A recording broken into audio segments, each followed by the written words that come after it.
Hey guys, it's Gamer101 Reborn, and today I'm going to be introducing you guys to a game called Magic the Gathering. So, I know this is primarily a Brawlhalla channel, and so far that's pretty much the only thing that's been uploaded, I believe.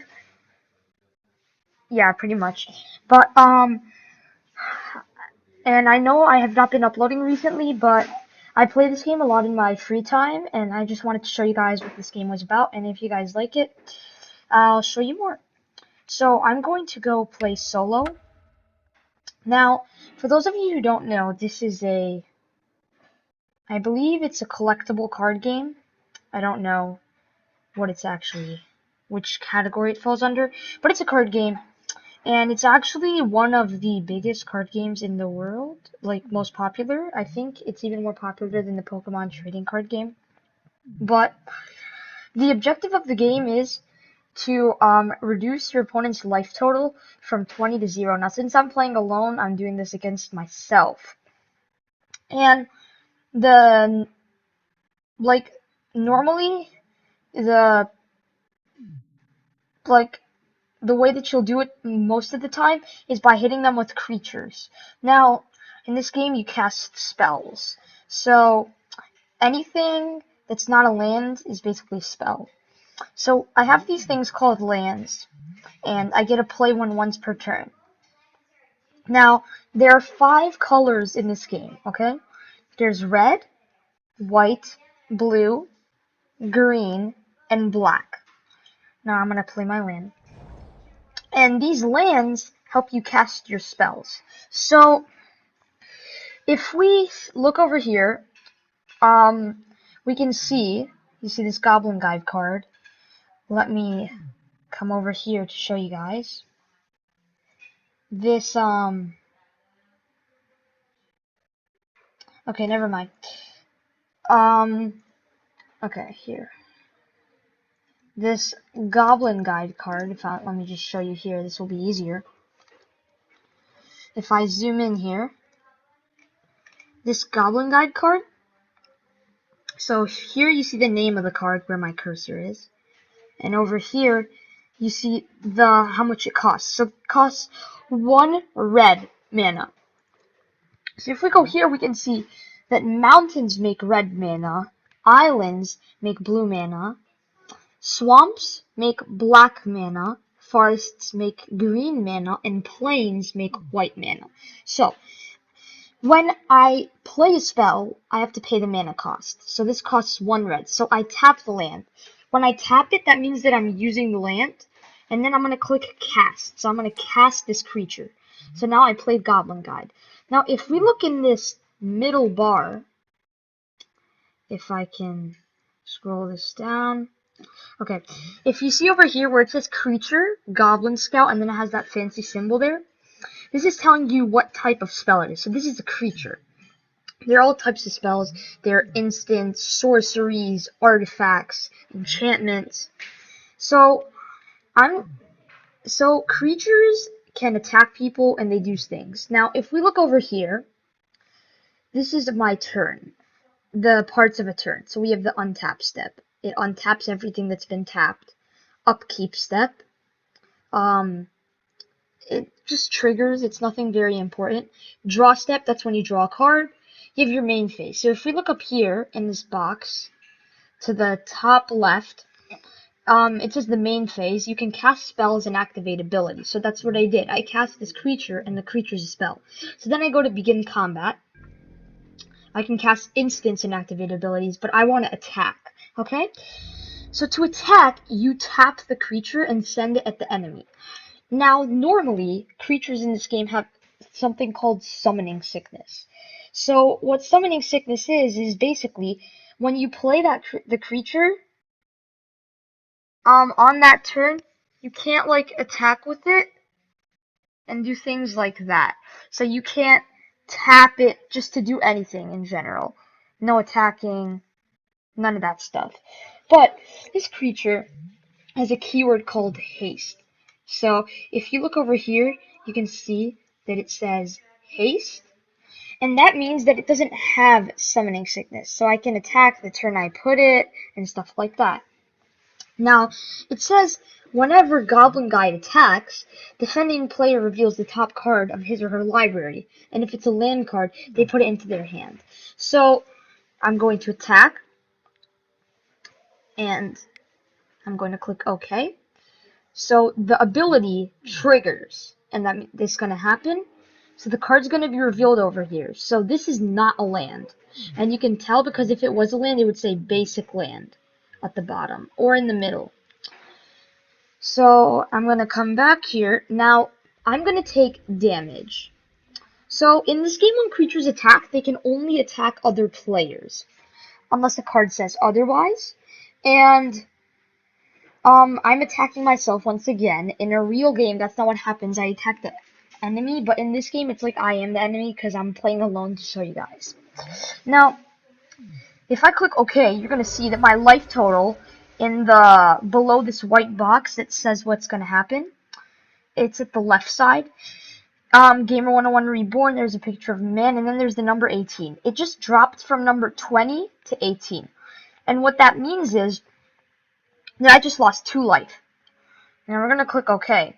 And if we look at Goblin Guide here, at the bottom right, you'll see the numbers 2/2.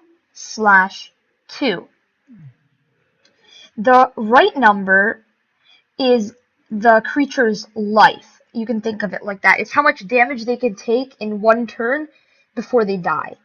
And the left side is how much damage they're dealing. So since this number was a 2, I just took 2 damage, if that makes any sense. Now, I'm going to play a land. Now, I'm going to play a different type of spell this time. I'm going to play Magma Jet. So this is an instant. And what that means is that I can play it pretty much anytime. And unless a card says flashed, and I'm not going to really get into that on it, you can't really do that. So sorceries only on one of your main phases, creatures as well, enchantments, artifacts, all of that stuff, unless cards say otherwise. But instants, you can pretty much do anytime you want. So I'm going to go and attack with Goblin Guide again. But this time, I'm going to use my instant while I'm attacking, because I can do that. And I'm going to choose to deal 2 damage. If we look over here, it says Magma Jet deals 2 damage to target creature or player. Now, I don't want to hit my own creature. And then this lets me scry too.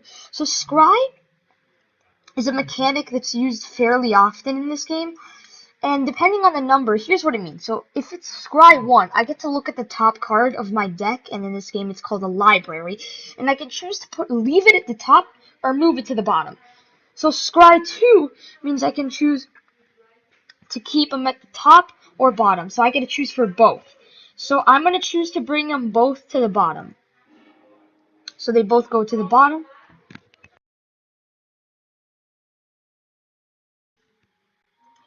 So I'm going to continue like this. So now I'm going to pick up the pace a little bit. Now, this time I'm going to cast this spell, Skull Crack. So this is another instant. Players can't gain life this turn, and damage can't be prevented. Skull Crack deals 3 damage to target player.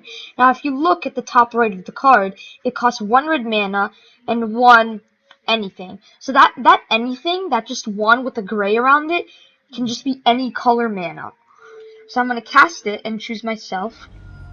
Now, I have 1 more mana. And this Rift Bolt costs 3 mana, but it has an ability, Suspend 1. So if we read it, rather than cast this card from my hand, I may pay 1 red and exile it with a time counter. So exile, it's like it's kind of been removed from the game for now. And there's some cards that can interact with them and some cards can't. And then it says at the beginning of my upkeep, so that's a part of my turn, I remove a time counter from it. So it enters with 1. So when the last time counter is removed, I can pay this card without paying 3 mana. So I'm going to suspend this card, okay? So it's going to enter the exile zone, as you can see over here. So it's been suspended, and that 1, you can see it's a time counter. So I'm going to go and I'm going to attack. And once I'm done with this, I'm going to end my turn. So now as you can see, this circle over here is on my upkeep, so the upkeep's about to happen, and the ability's about to happen. So the time counter was removed, as you can see, And now I have to play the card. So what this is going to let me do is, 1 second, I'm going to play the card, and I'm going to choose myself again to deal some real serious damage. So now, here's what's going to happen. I'm going to play this card over here, Keldon Marauders. Okay? And when it enters the battlefield, it deals 1 damage to target player. Now this card has an ability, Vanishing 2. This creature enters the battlefield with 2 time counters on it. At the beginning of your upkeep, remove a time counter from it. When the last one is removed, sacrifice it. So it's like the Rift Bolt, except it doesn't make it cheaper. It's like a time limit. So I'm going to take a damage. And now I'm going to go to the attack step. And I'm going to attack, okay, with Goblin Guide. Now, it seems like I can't win. But once this damage happens, I have 3 life left. And if we look at this card here, it's cost double red, which I have. I have 2 mountains. And this card deals 1 damage to target creature and 1 damage to target player. So 1 damage. So if I want to hit myself, I have to hit my own creatures here. But it says that would only be 1 damage, so I'd still have 2 more life. But it says if you had a land enter the battlefield under your control this turn, Searing Blaze deals 3 damage to that player and 3 damage to that creature instead. So I can play this card, 3 damage, 3 damage. And that's an example of how to win the game. It's because I just reduced the life to 0. Now there are other ways to win the game. For example, there are some cards that just say win the game. And if your deck runs out from 60 cards normally to 0 cards, and you have to draw and you can't, then you lose. And you also have a maximum hand size of 7 in this game. Now, I'm going to explain something. There are different formats in this game. I guess you can think of them like different modes, okay? And the way it works is, when you make a deck, depending on the format, the deck has to be at least 60 cards normally, or more, okay? So you can't play less cards.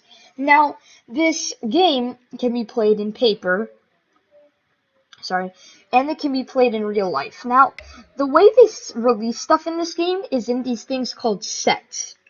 So, if we go over here, Battle for Zendikar, that's a set. Oath of the Gatewatch, Shadows over Innistrad, Eldritch Moon, Kaladesh, Aether Revolt, and Amonkhet. They're all different sets. And what that means is, every few months, they release a new set. And what that means, it's like a new expansion. And these expansions all have new cards. Now, there are different formats. And in Standard, what this means is, that's one of the formats. It's the main format. You can only play with specific cards for a specific amount of time. So everything's always changing and new things are coming in. So I just wanted to briefly explain how that stuff works. Now, that is most likely going to be the end of the video. I just want to show you guys 1 or 2 more things. So if we come over here, I'm going to show you guys like some of the other lands. So if we go over here, for example, a forest. So this is an example of a forest, okay? This can tap for green mana. Now, the one I played looked different. Like my mountain looked different. But that was just because it was a full art. That's all aesthetics. If you guys would like to learn more about this game, I'll have all the information in the description below. And there will definitely be more videos coming up, okay? Thank you guys for everything.